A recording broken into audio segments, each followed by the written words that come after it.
into the online broadcast network, AfterBuzz TV. Over 20 million weekly downloads in over 150 countries, and your number one source for after-show entertainment.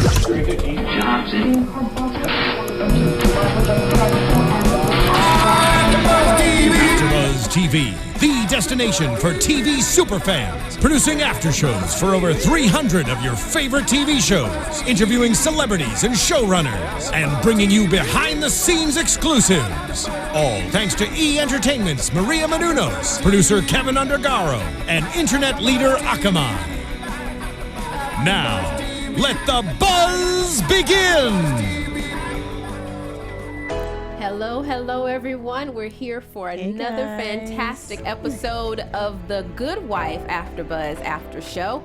As you can see tonight, it's just Alison and I. Bobby couldn't make it, but I think we're gonna hold it down even without him. We always hold it down. Yeah, but we miss you, Bobby. We are season 6, episode 19, Winning Ugly. And I'm Tara Johnson. As I said before, that's Alison Law. And right off the bat, let's make sure we get all the administrative things out of the way. If you have not gone to YouTube to subscribe, or you hadn't checked us out on iTunes or SoundCloud, please go and take care of that. Hit subscribe so you can make sure you get this terrific after show as well as all the other ones. And also, while you're there subscribing, why don't you look for the Good Wife After Show and rate us? What about 5 stars? About 6. 6 if you can. Thumbs up we'll take. And make sure that you comment and let us know how you feel about the episode. You can reach me on Twitter at TJWagonHerTail. And Allison, where can they find you? And you guys can always find me at That's A Law on Instagram and Twitter. And also check out that'salaw.com. How about that? That's Law. Check her out on that'salaw.com. But jumping right into the episode, before we even get started, Allison, what did you think of this episode? Girl, now you know, it's really not that many great episodes that have me engaged from the beginning to the end. Sometimes I get bored in the middle, but this one was probably one of their best episodes, top 5, top 3. It was really, really good. I really enjoyed it. Yeah, I would I think I would classify this episode as wow, oh hell no, wow, what the hell just happened? Oh no, she didn't. Right, oh no, she didn't. I think that's the way I would classify it. Oh no, she didn't. Oh no, she didn't. That's the episode. Oh no, he didn't. Oh no, he didn't. Oh too. no, the he nerve. didn't. Right. I think that's the best way to classify this episode. So let's talk about Diane and the metadata. Diane, first of all, everyone knows I am a huge Diane fan. I love her, and this whole situation is just sad that it's falling onto her. Mm-hmm. So Diane, the crazy thing about it, who's that Mr. Wiley guy? Mm-hmm. He comes the investigator with the kids. Was them darn kids. Like, I didn't know you could be an investigator and bring your kids on every investigation. I'm starting to think that the kids are like part of his whole investigation thing. So you kind of let your guard down and say more than you think you should because the kids are distracting you. I think it's part of Mr. Wiley's thing. It's very tacky. But he comes in and Diane didn't have no clue. She storms out, runs to the office like, Kalinda, what the heck is going on? And my whole thing about this whole Diane situation is kind of sad because they mentioned she can get 3 years in prison. Or she can use her license. She can lose her license. I think that's the thing that's so sad about it is one that Diane really is, like we were saying last week, completely innocent in this entire thing. Like she was the attorney. She stood up. She submitted the evidence to court, but she had no idea it had been altered or faked as ASA Geneva Pine make sure she wanted to make sure that was clear. Mm-hmm. She had no idea that it had been altered in any type of way. So when Diane stood up, she was doing what she thought was the right and the accurate thing to do. But according to the law, she's completely responsible. And you're right, she could lose her bar, license, and it seems like they're going to try to pursue 3 years in jail. What I don't like about the whole situation, Kalinda didn't seem remorseful at all. Like, I'm sorry, she's just like, well, Diane, at the end of the day, you wasn't supposed to find that and you wasn't supposed to use it. So really, it's kind of your fault for taking my stuff off my computer. Excuse me? Yeah, I didn't feel as if Kalinda wasn't remorseful at all. I actually think Kalinda is so remorseful that she completely feels paralyzed and doesn't know what to do because she knows this is completely all of her fault. Mm-hmm. And really, what can they do to Kalinda? I mean, they can fire her. What are they going to do? Like, I think I said this last week, we're going to take away her detective license. Like, it doesn't have the same weight. That's why Kalinda is trying to say, F it, I'll turn in Lamont. But which upsets me is, Carrie, you had the chance to turn on Lamont a long time ago, you know? Yeah, but none of them really, when it comes down to it, can turn on Lamont. I mean, because they may turn state's witness, but they're going to get killed before they ever get a chance to testify. Yeah, it's no case. And I don't think that even Bishop would stop at killing them. I think he would kill them. He would kill their children. He would kill their grandkids. He would kill their grandkids to come. Why can't he just kill the people that's the case? Pine. Because I think they still go after him. Like, as if, just like Finn was saying, the hatred for Lamont Bishop in that SA's office is so thick that even if Lamont killed off every single SA and ASA, the next person will still come after him. I think that's just how much they want Lamont Bishop. Because I thought it was, I mean, we all talked about last week whether when this evidence came out, if they would try to reopen Carrie's case.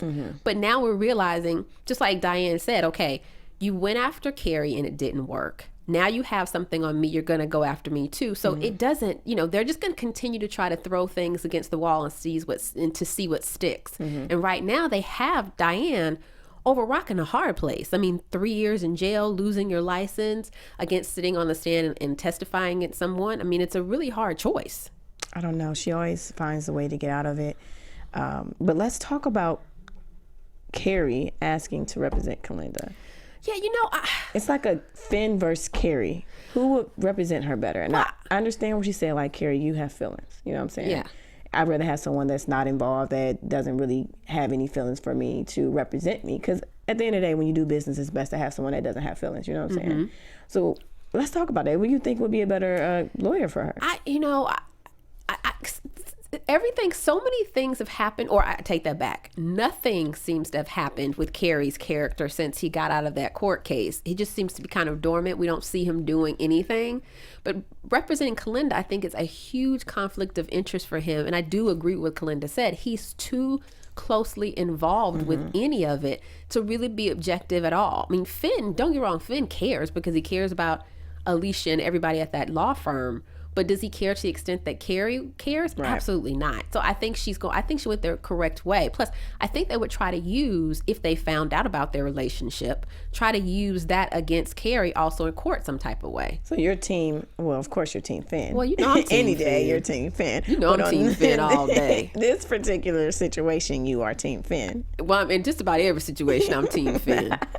I may surprise you later on, but right now I'm definitely Team Finn. I don't know, because at the end of the episode, we'll get on that later. We'll get on. Was Team somebody else. That's what I was about to say. A surprise. So, surprise you. But yeah, no, I think she's right about going with Finn. He's far enough away from the case, but also he knows how the SA office runs because he used to be an ASA. Right. Carrie did too, but not in the Castro administration. So I think Finn is a better choice all the way around. Do you think with this case with, what's his name? Pine girl. Oh, yeah, Geneva Pine. The guy. Prima. Guy. Prima. Detective Prima. No. The guy that's trying to get Carrie. The first guy, I can't remember. I don't remember his name. The main guy that tried to set Carrie up against LeVon, the whole case. Oh, you mean Castro? Castro. Yeah. So do you think the affair with Pine and Castro will ever come out? I mean, Pine had the affair with Prima. With Prima on this case. I think, because The Good Wife is they always throw these kind of nuggets out and they're going to come back at some time. And we heard Mr. Wiley talk about it. He was the one who kind of revealed they were having an affair, but I don't think that's big enough. So I think it might come back. And who knows, maybe it'll come back in 2 weeks when the show comes back to help Diane get out of this mess that she's in. But do you think if that comes out, that can affect the case? Is it a conflict? Is it just like a scandal? I mean, I think it could be a scandal, but depending on the other type of evidence that we find, everything can be evidence, It's not even about finding something that breaks the case wide open. It just is enough to cause enough of an appearance that something was improper. And just that's what they did with, Detective Prima before. Something that shows that there was enough of a discrepancy to show that the investigation didn't go as it should. That's all they need to make people go, wait a minute, maybe the SA's office didn't do everything they were supposed to do. Interesting. But I have to ask, we did see Kalinda and Carrie Was Kalinda getting dressed again after she and Carrie had been to, like... It was so long when that happened. I was like, wait, they had an affair? Or did they just get done doing the grown-up? Like, I don't know. And you was like, it was so long ago. It was so long ago, and it seemed so random to bring up and, you know, kind of resurface that. I was like... I thought they were over that. I so thought they were over that, and I was so hoping they were over that. I mean, you guys let us know what you think out there. Do you think Carrie and Kalinda are sleeping together again, or maybe it was that just a stress relief of everything that's going on? They was like, look, because sometimes you need to release stress, and the grown up sometimes can be the best way to release everything that you're going through that day, that week, that month. You know what I'm saying? So I don't know. Maybe it was a stress release. It was just really weird. He was sitting there in a chair. I mean, we've definitely seen them in intimate positions before, but he was sitting in a bedroom, but he's sitting there with his shirt on, you know, like a t-shirt. He's definitely casual, and she's like putting her shirt back on. He gave her a massage. I'm gonna keep it PG. He gave her a massage. This time she keeps it PG. The one time she keeps it PG. The one time, because Carrie wasn't perspiring. He just looked like, okay, you know, unless you don't take your shirt off to do that type of activity. So we're just gonna keep it PG this time. Yeah, PG. I just, you know, there's 3 episodes left in the season. I really thought we were past that whole Carrie Kalinda thing. I know I did appreciate the fact when he looked at her and said, I really appreciate everything that you did, because if not for you and your efforts, whether they were illegal or not, I would still be in jail. But I don't know. I can say, yes, Kalinda, I see that you care and you crazy and you'll do anything to get me out. But at the end of the day, he still would have been out because they had legal evidence. Yeah, they did. So I don't think Carrie would have been in jail if it wasn't for that metadata. No. But either way, Kalinda was the one who found the illegal way and the legal way to get him out. Right. She had plan A and plan B. And so I don't know if have we seen Carrie really, you know, tell and show his appreciation to Kalinda to that extent. I don't think we've seen that since he got out of jail. So that was a nice scene, but you know, it leads me to try to speculate. Maybe we should hold it for predictions as to how Kalinda's going to leave the show. But I think this is only 3 episodes, and I feel like they're dragging it, because with it being 3, I mean, they gave me a lot in this one. Like, they gave us a lot, but it was a little bit of dragging in it, and I feel like you have 3 episodes left. You have to knock those next 3 out like fire. I think we're going to see a lot, but I think this is the beginning of Kalinda's departure. You know, people have been speculating whether she's going to be killed off or whether something's going to happen with Lamont, or she's going to go to jail. I think either one of those options are still open, but we just don't know how it's going to happen. But I think it's definitely going to be the storyline. And my other question is, the girl she was screwing. Oh, that agent. Yeah, she just disappeared. They didn't even say a goodbye, or it just like, okay, you're fired, and it's like no more of her. Yeah, that's good. I was done with that. Yeah. I think Kalinda was done. I was done. Okay, that's cute. But what we're not done with is Alicia in the SA's office. She's not even the state's attorney yet. She's still state's attorney elect. Oh, no, she didn't. Right. And that's where it comes into, oh, no, she didn't. Yeah, or will she ever? Because I was waiting on you at the door. It seems like she won't be. This is sad. So let's get into that. Yeah. How do you feel about that? Because I got a lot to say about that. I have to say, this storyline was the most unpredictable. I didn't see this coming. It seems as if so many things have come at Alicia during this election, but she's always come out on top. Mm-hmm. Whether it be things with she and Will, whether it be the things with she and Brady, you know, we had the whole debate downstairs, mm-hmm. and there was a big riot during their debates and that kind of thing. But Alicia's always come out on top. And this is the one time where clearly she is not coming out on top. But not only is she not coming out on top, she put her trust in some people who completely turned their back on her. Well, Eli did tell her in the beginning, life sucks. And that's really real. Like, life does sucks. And then someone else said to her, you win the election and it's never over. Well, she said that to Eli. She was like, this is what it's about. I'm starting to realize now that even though you win the election, it's never over. And that's when he said to her, life sucks. Mm-hmm. You know, and this whole situation for Alicia truly does suck. I mean, let's think about it. Alicia ran what she thought was a pretty clean campaign. She and Brady even decided that they were not going to do anything underhanded toward each other.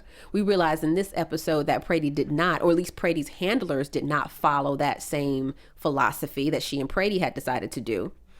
But she didn't. She ran a clean campaign.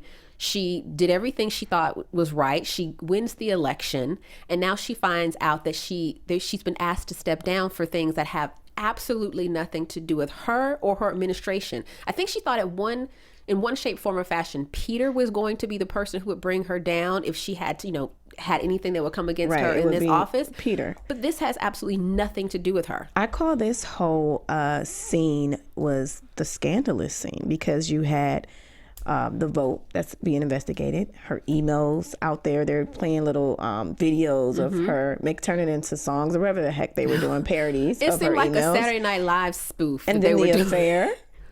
The affair is out there, and then that even affected her relationship with her daughter. It was just a very scandalous, grimy, negative scene for Alicia. But I think it goes back to what Bobby was saying, and I think maybe even you said it last week too. This is not for Alicia. It's not. And I also stated that every money isn't good money.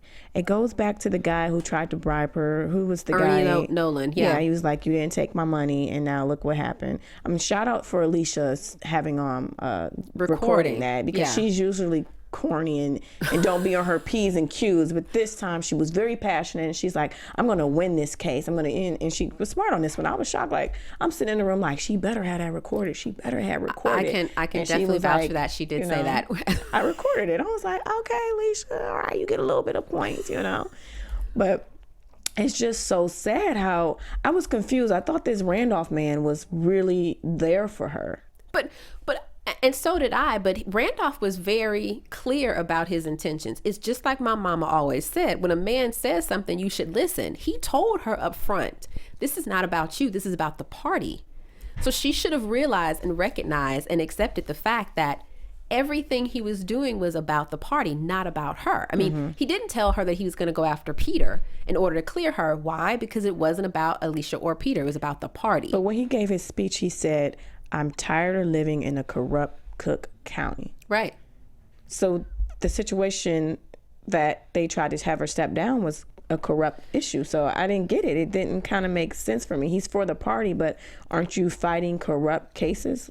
Well, it seems as if that with this election, with Alicia being state's attorney, as well as the other guy, Tilden, I can't remember what office he was running, but all three of them being in office would make 3 Democrats at very high offices in Chicago. And that's the most important thing to the Democratic Party, is to have 3 Democrats in office at these key offices at the same time. And I can't remember what Tilden was running for. I don't even know if they even said. I can't even think that far back. I don't know if they even said what he was running for. We just know that his position was key. And so they want to make sure that a Democrat stays in those 3. But more importantly, they wanted to make sure Tilden stayed, or Tilden got into office, clearly because they put these hacking things. They put this man in the middle type of microchips in these voting machines in order to make sure that he won the election. So first of all, let's get on those machines. And it was throwing things at us. It had me like, oh my God, it's Peter. So first they had us think, you know what, these are out to date. It's 2012. It was Peter. And she always come to Peter incorrect. Like you said, she goes to him and didn't even say how, this is what I heard. She immediately accused him. So you did this, so you did that, and made it seem like he cheated the case. I almost want to hold my comments about Alicia and Peter to the end, because you're right. As I always say, Alicia stepped to Peter strong and wrong yet again. Strong and wrong. She always goes after him, accusing him of anything and everything wrong. And he even said to her, was it 2 episodes ago or the last episode, when he said, I'm not nearly as bad as a husband as you think I have been. And he just was having an affair. And I used to be, well, I'm not, Peter's cute, but the whole affair thing had me look at him a different way. But at the end of the day, it's life. Married couples, half of them, everyone's cheating majority of the time. But I mean, she did her thing too. So she messed around. It's kind of like you guys are in a tie. So you're still holding this grudge, this anger, whatever it is that Alicia has against Peter. As you stated, she comes at him incorrect, wrong, like she's still mad. But he still is like, I'm going to be your husband. Even though we were not together like that, I'm still going to be your husband and do what I'm supposed to do. Well, I think he summed it up well in this episode when he said, either we're a team or not. don't let anyone get in between the team. And by what we have seen, or at least what I've seen, because I know I might be a person who's a minority about someone who likes Peter, but I'm team Peter as much as I'm probably team Finn, as a matter of fact. But every single time, in every instance throughout this entire election, Peter has always been on not just her side, their side. He stuck to his word. We've had a couple instances where people have thought, oh, you know, Peter did this in order to undermine Alicia. That's never been what I've thought. He's made it clear. They made this agreement. We're not going to be a married couple, a convention married couple, but we're going to be a married political couple. What that means is I'm not going to do anything to hurt you, because if it hurts you, it hurts me too. Because when they say, the beginning at the top of the show, we have people who are looking at the first lady of Illinois, right? And then they say her husband, the governor. They can't go one without the other. They're hand in hand. So whatever Peter happens to Peter affects Alicia and vice versa. And he's very clear to say, I'm not going to let anything mess that up, because that's what we're both pursuing. So quit coming at me strong and wrong, accusing me of doing things. Strong pounds, hashtag strong and wrong. Right, strong and wrong, because I'm not doing it. But yet again, she always goes after him first every single time. I wanted to rewind just a little bit, because I noticed Frank was not there to meet with her at the restaurant. So that was like, wait a minute, regardless of what's going on, who is this new man representing Frank? And he, regardless of the drama that's going on with their teams, he still come up and meet with Alicia and speak for her. So that kind of rang the bell for me. Yeah. And then the nerve of this waitress. I know, you know, Obama, Michelle, Bill Clinton, everyone who's political figures in the industry, and it really upsets me. Even with celebrities, I get where Alicia was coming from. Like, it's none of your business what I do. You know what I'm saying? For the nerve for her to say, are you screwing your boss? You know? Right. And for her nerve to say, you don't tell me what's my business or not. That kind of like threw me back a little bit. Oh, no, she didn't. Right. Again. I mean, I totally understand what you're saying. I think that's kind of two sides of the coin, right? So they threw Alicia under the bus for the election, possibly election rigging. And then this affair, or what did Alicia call it? This innocent flirtation that got out of control, or fantasy. I think she called it fantasy this week. But on one hand, if she did rig the election, which we know now she didn't do, that is the city of Chicago's business. But who she's scrumping with and sleeping with and spending her time with, that isn't a part. Because I have never thought that the affair with Will had any bearing on how she could handle the state's attorney's office. And to me, if you're voting on a state's attorney, that's what you're voting on. But my issue has always been with the media. Why? Like, why do you care if such and such is cheating on such and such, or if I'm having an affair with Kanye West, or I'm doing it's like, are you having an affair with Kanye West? No, definitely not my type. No, but more so Johnny Depp. You know, I would do that. George Clooney, I would have an affair with him. But anywho, it's not about me today. All these wives better watch out. Watch out. But my whole thing is media-wise, like, you know, why is that an issue? Why does that affect the votes? You know, why can that make someone change their mind if someone's having an affair? If that came out, it's like, okay, I don't want you to be the essay anymore. I think it has to do with just people being attracted to that type of drama and story. And there are some self-righteous people out there, not saying that you and I or anybody here listening or watching are self-righteous people. But there are some self-righteous people out there who will proclaim that I don't do that type of thing. I don't live my life that way. So if you choose to do that type of thing, you're not the type of person who should represent me. But again, I agree with you. The waitress came at her real wrong. And but for the fact that Alicia was a public figure, she could have gotten it. I mean, she would have caught it from somebody else for real. She would have got it from me. You already know that. But I think you make a good point. I was really surprised that Frank Prady didn't show up himself. Now, we understand because now we had Perillo, who was, I think, his campaign manager. We've seen him before in a couple other episodes, I think, come and talk to her because he was right. She was going to attempt to convince Frank not to ask for the recount. So I completely understand why Frank didn't come, but I was just a little disturbed because given the integrity that Frank has had and maintained throughout this election, to me, and they had become almost friends as much as, you know, I don't want to say enemies, but friends as much as, you know, people who are campaigning against each other. I was really shocked and surprised that he didn't come himself, only because that seems like a time where Frank would have stepped up and said, okay, election aside, we're still people. I understand that. what can I do to help? What can I do to Because on other occasions, he still showed up. He still showed face. Absolutely. And he still spoke his opinion, whether he agreed with her or not. So that kind of like... That definitely threw me. It was a curveball. I was like, definitely whoa, threw me. Wait a minute now. Like, where was Frank this episode? Yeah, that definitely 100% threw me. I was not ready for that at all. Right. So what do we have to say about Randolph and what happened at the end? The party is asking Alicia to step down.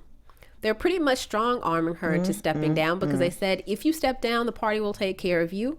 Take care of me how? Well, give her another position, like he said, on the gaming board or some other type of board. No, that isn't what she wants. That's not who she is. And I think this was so hard for Alicia because, yeah, her nickname of saying Alicia, we know she ain't, right? But as far as... I'm Southern. So we know she's not a saint, but she did try to run a pretty, clean campaign. And something like election rigging is way beyond anything Alicia would have ever considered or thought about doing. And the fact that she stepped down, she has to agree to this, saying, I'm stepping down. Like, it's just kind of saying that I'm guilty. Yeah. So this is on her name now. It's bad. Like, oh, she rigged the election. I do. I think her stepping down will definitely make everyone think twice about her and her honesty, and will make everyone think she's stepping down. You know why? Because she's about to be caught, and people who are about to be caught step down. And I think but what can she do? I mean, what's really the alternative? The party has shown her, just with the way Randolph handled himself in front of the election board at the end, that if you turn your back on the Democratic Party, we will get you and we will stick it to you. Because he actually said, Randolph said, she shouldn't be SA or hold any other public office. Like, he was setting her up to go down in flames forever. Not even be gaming on the nothing. Gaming. But it really was a sad episode for Alicia. It showed me more of her emotional side, because this time it showed me that, dang, she really wanted this. She was I seen passion from her. Right. Usually finally. I don't see any passion from Alicia. Finally. But this episode, I seen the passion. She really worked hard for this, and it come out that they didn't cheat, so she actually won because the people liked her.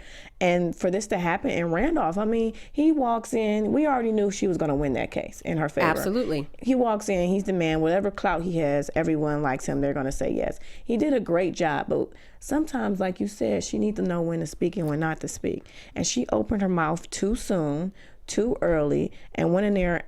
I feel like it was on her. She wanted to release it or need someone to talk to. But for her telling her what just happened in that office could have saved her from the embarrassment of what happened in front of the panel. Being placed in that, like Randolph standing up in front of the election board really put her now in a corner for which she can't get out of. And if she would have just held that little bit of information about what Landau told her and was asking her or forcing her to do, then you're right. The election board would have probably ruled in her favor and the case would have been closed. But she did. She trusted Randolph. And I guess that's where my problem lies, in the fact that he was very honest with her and said, I'm here for the party. I'm not here for you. And so she put her trust in the wrong person. That just shows that sometimes, like I said, she's a little too weak. She's too emotional. She was too naive. She didn't even know this man that well. She already was confiding in him and putting everything into his hands. And it just was really sad. And I wanted to piggyback on the nerve of them threatening her and had the nerve to snatch her phone. Well, she has been known to take recordings. One time. Hey, that's all you need. I mean, if they can't possibly risk the fact of her taking the recording of what they just said in that room, because he confessed to election tampering. He confessed to forcing Alicia to step down from the SA's office. I mean, he confessed a lot in that conversation. She still can go to the public eye and tell the media that a reporter would love to take that and eat it up and blow it up. I agree with you, but I think one person against an entire Democratic Party, I think it also becomes, and then her husband is still as governor, because he said, I will hurt you and I will hurt the governorship. It's kind of like the cost benefit analysis of going up against this huge machine as one person. I agree with you saying that. I'm not saying that she should take it lying down, but I think you have to think about whether it's even worth it going up against this Democratic Party. I don't know. Well, let's get into the Peter. She gets off the elevator. He's there with open arms. All those times she didn't dog Peter and came at him incorrect. Oh, no, she didn't. Peter was there. Peter was there in the beginning. Peter was there in the middle. Peter was there in the end. I have had many a conversation with people online, on YouTube, telling me that Peter doesn't care for her. And Bobby was even the one who said that Peter's a narcissist. I still stand by what I say and say, regardless of what anyone says, Peter has some type of love, respect, and support for Alicia, because to my surprise, was it Finn standing at the elevator when Alicia came home after hearing about her having to step down from the SA's office? No. Who was there? Peter. But Finn didn't know. He was wrapped up in that case. That's what you want to say Finn now. Didn't know, boo, because if Finn knew, he would have been there too. That's what you want to say now. But let's get into a little news, please. What you got, Tar? Let's see here. AfterBuzz TV News. So under normal circumstances, having your primary cast members, Alicia, Carrie, and Diane, sign a 2-year extension to their contracts would make you feel pretty secure that The Good Wife is going to be around for another 2 seasons, right? Right. Not the case with The Good Wife. Are you kidding me? No. Well, Carrie, Diane, and Alicia all this past Wednesday, they signed new contracts extending their stay on The Good Wife for an additional 2 years. But all the GW real peeps out there believe that the Kings only want The Good Wife to be around for 7 seasons, and we're already on season 6. Oh my God! And it all stems from the episode titles.